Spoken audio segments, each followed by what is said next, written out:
अगर आपके भी फार्म पे अचानक बकरियों की मृत्यु हो रही है तो इस वीडियो को पूरा देखिएगा। हमारी बकरियां सभी यहाँ खा रही है, उसमें कुछ खा रही हैं और 15-16 बच्चे जो हैं छोटे वाले वो फार्म के अंदर है, क्योंकि फार्म के अंदर हम लोग बच्चों को इसलिए रखते हैं, बच्चे अगर बाहर आ जाएंगे तो बकरियों को खाने नहीं देंगे, दूध पीने के लिए परेशान करेंगे।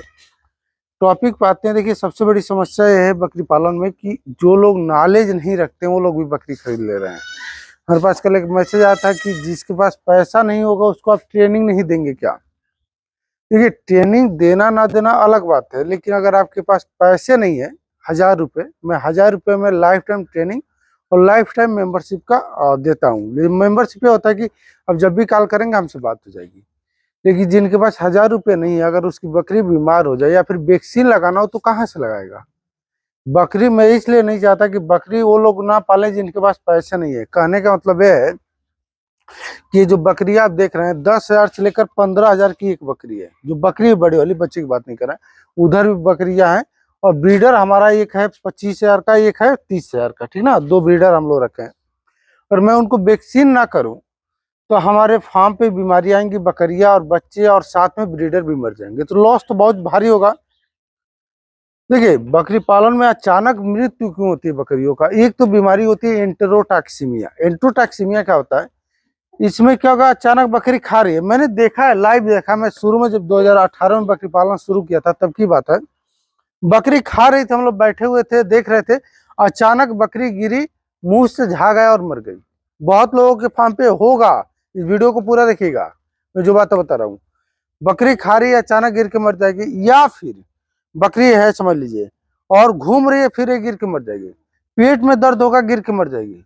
दस्त हुआ, गिर के मर गई। यह बीमारी होता है इंट्रोटॉक्सीमिया। और इंट्रोटॉक्सीमिया का कोई भी इलाज नहीं है। ध्यान से सुनिएगा, मैं जो बातें बता रहा हूँ आपको इस वीडियो में वो नॉलेज मिलेगी जो आप तक किसी ने नहीं बताया होगा और किसी यूट्यूबर के पास होगा नहीं। इस समय शाम के समय हम वीडियो बना रहे हैं और बहुत लोग सोचेंगे कि फार्म पे इतनी गंदगी है। देखिए, शाम के समय जब वीडियो बनेगा और जब आपके पास 60-70 बकरियां होंगी, बच्चे होंगे, तो गंदगी होगी। सुबह में साफ सफाई होती है। मैं हर वीडियो में इसलिए बताता हूँ कि सुबह में हम लोग साफ करते हैं, शाम को वीडियो शूट होती है। कि बहुत ऐसे लोग हैं जो लोग कमेंट करते हैं कि आप अपने फार्म की सफाई कीजिए। तो मैं दिखावे के लिए वीडियो नहीं बनाता हूँ कि मेरा फार्म साफ सुथरा है, जो बीमार बकरी है उसको अंदर कर दिया, नहीं। जो हकीकत है हकीकत। अगर आप भी बकरी पालेंगे तो शाम के समय आपके फार्म पे इतना कचरा होगा, सुबह में साफ सफाई होगा। साफ सफाई कैसे करते हैं फार्म पे, हमने वीडियो डाला हुआ है। अब देखिए, बकरी पालन अगर आप कर रहे हैं तो आपको करना क्या है, बहुत मैं आसान तरीका बता रहा हूँ। जो चीजें बताऊंगा समझिएगा।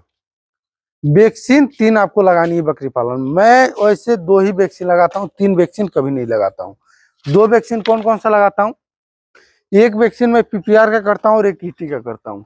ये वैक्सीन पर हम बाद में जाएंगे, पहले हम समझेंगे ये बीमारी का। ईटी कब होता है, अप्रैल के महीने के बाद बरसात का सीजन आएगा। और बरसात में जब बकरियां गीला चारा खाएगी, अभी एक भाई के कमेंट आया था जो हमसे ट्रेनिंग ले रहे हैं कि बकरी को गीला चारा खिलाना चाहिए कि नहीं खिलाना चाहिए। तो गीला चारा खिलाने के बारे में हमने ट्रेनिंग में आपको बताया था। इस बार भी जो हमारी चालू हो रही है 1 तारीख से ट्रेनिंग, उसमें मैं बताऊंगा।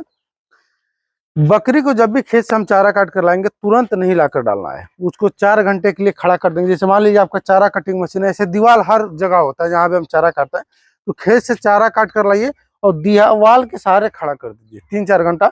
उसका रस्सी खोलकर हो सके तो आप पसार दीजिए। ऐसे पसारने के बाद वैसे ही रहने दीजिए, पानी कर जाए। उसके बाद चारा कटिंग मशीन में काटना है, उसके बाद बकरी को खिलाना है।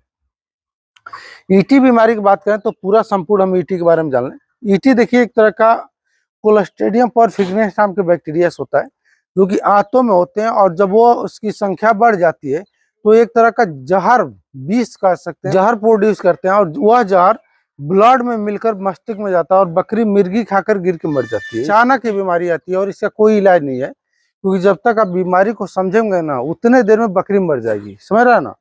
जब तक आप समझ पाएंगे बकरी को हुआ क्या है तब तक मर जाती है। इसका एक ही तरीका है बचाने का, वैक्सीन लगाइए। वैक्सीन कैसे लगता है, 2 ml चमड़ी में लगता है। 3 महीने के ऊपर जितने भी जानवर है उन सभी को आपको लगाना है। 3 महीने से ऊपर जो भी जानवर आपके पास होंगे सबको लगेगा। गाभिन को मैं लगाता हूँ, आप लगा भी सकते हैं, नहीं भी लगा सकते हैं। और आज लगाने के बाद दोबारा आपको वही वैक्सीन 20 दिन बाद लगा देना है। इससे क्या होगा, मतलब 21 दिन से 28 दिन के बीच में इससे फायदा ये होगा कि वह जो है 6 महीने के लिए काम करेगा। अगर एक बार आप वैक्सीन लगाएंगे तो इसे तो कंपनी कहती है अगर आप 2 बार वैक्सीन लगा देते हैं ईटी का, मतलब आज 2 ml, उसके ठीक 21 दिन बाद 2 ml, तो वह वैक्सीन 1 साल के लिए काम करता है। लेकिन बहुत लोग ऐसे हैं कि 6 महीना में रिपीट करते हैं, तो आप कर सकते हैं, कोई दिक्कत नहीं, 2 बार लगाना ईटी का वैक्सीन।